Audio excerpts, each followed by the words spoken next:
unfortunate turn of events there. Tightening up the build can make a huge difference, and the first Reaper is very nice. The first Reaper shouldn't attack anything below diamond, says Foxness. Depending on what the player wants to improve on.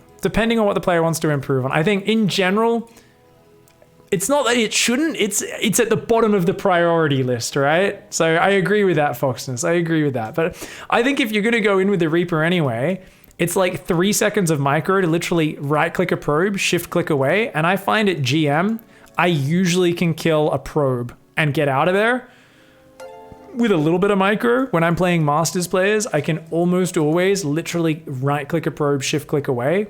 That's the only micro, and it will kill a probe and get out of there safely with no further attention. So it's one of those things where I'm like, it's at the bottom of the priorities, but hey, a free probe, man. Never say never. Never say never.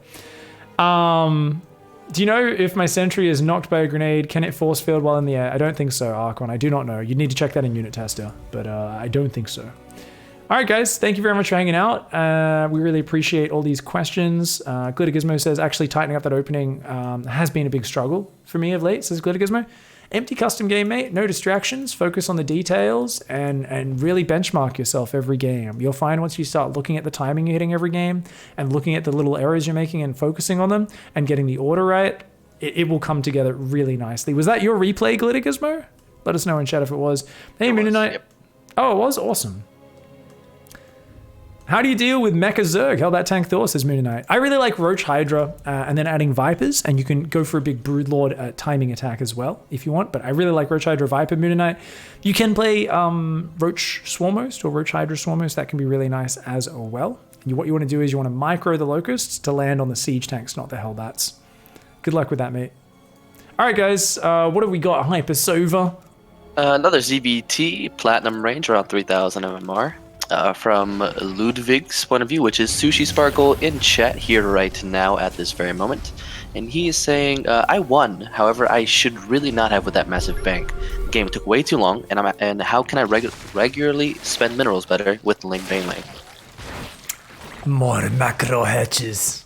So besides like the standard macro cycle advice of, inject, build units, build overlords, do that as a tight automatic cycle. Whenever you're floating money, drop a macro hatch. In general, you should always be going for 2 or maybe even 3 macro hatches. If you're playing like a rule of 1 gas, which it seems like Ludwig is, nothing wrong with building 2 or 3 macro hatches until you get better at your spending. But we also just saw a player get supply blocked on 66 with 1,500 minerals in the bank and build 2 overlords. We saw the exact same thing today, guys. So one of there is a reaction built into my play. When I float money, you guys will see me spend like a mother trucker. Sometimes I almost want to take over replay for one of these games where these players is floating 2,000 minerals and then they just float that 2,000 minerals for the rest of the game. Because I'm like, for me, it's like I feel this deep urge because from my early days in Star, people be like, you're floating money, you're shit. And I did it even while beating some pro gamers and stuff in the early days because everyone was so bad.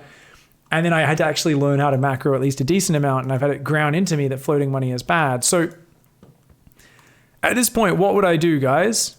If I were to take over right now in an instant, first thing I do is production. That always takes forever. I'd be like, inject. Oh my God, I can't build units. I'm supply blocked. How many overlords do you guys think I would build right now? How many overlords? Looking at these numbers, does that tell me? No, it doesn't. That tells me one thing. As many as I have lava, I would build 7 overlords because that's as many as I can physically build right now. 7. You've got so much money.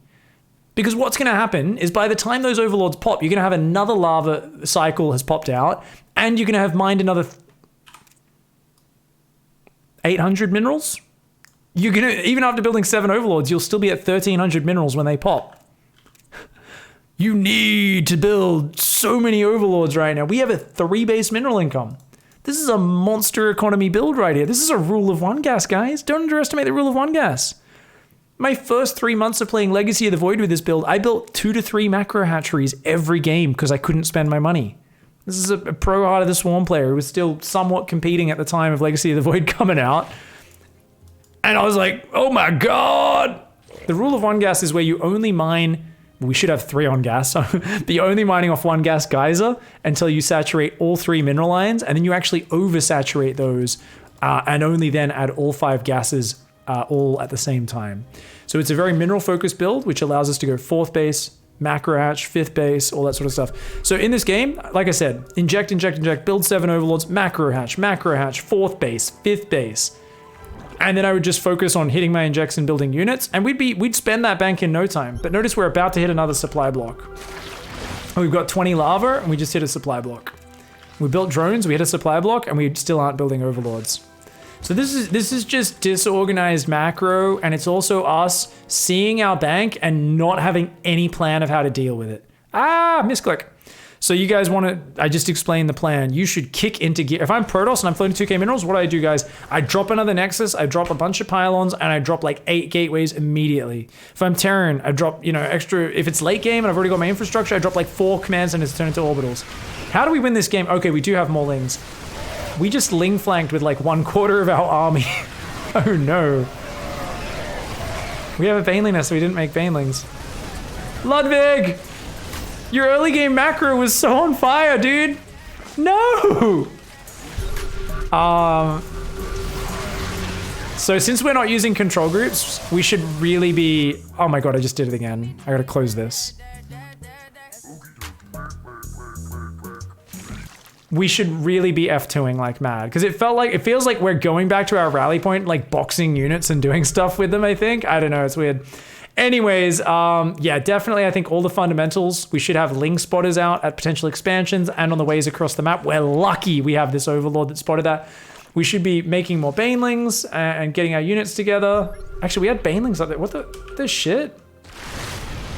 Oh. Wait, what? Oh. Oh no. Oh no. But we have so much more money than our opponent. This is actually so funny. This is awesome. So you guys know what Ludwig's doing, right? This is like masterful Florencio style trolling. He's not meaning to, but this is the most frustrating thing to lose to. This Terran thinks he is winning so hard right now, and he's losing the entire time. It's great. So there is nothing more tilting. Artosis complains about this when he's playing against In Control and Brood War, because he says, he gets really mad because In Control can't macro. That's Artosis' words, not mine. I don't know anything about Brood War. And I know In Control's 1,000 times better than me. But he's like, yeah, it's like when you're beating In Control all game long. This is not an exact quote, but it's an approximation. He's like, and then he builds 14 Ultras because he finally hits Ultra Tech, and he hasn't had enough lava all game because he's so bad at macroing. But Ultras, oh, look, I can dump my 4,000 bank into Ultras. And of course, Artosis had no idea there was the bank the entire time. And he's like, oh, you were actually just ahead from like 15 minutes ago, but weren't able to spend your money. Otherwise, you would have crushed me much earlier. Oh.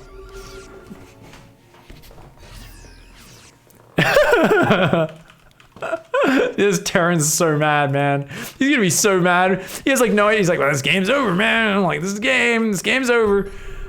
This is so funny. Yeah, spend your money. Spend your money, dude. So really just focus on getting way more macro hatches, and macro cycles will change your life, Ludwig. Because your start was so good. Like, you've clearly ground out the first few minutes of the opening.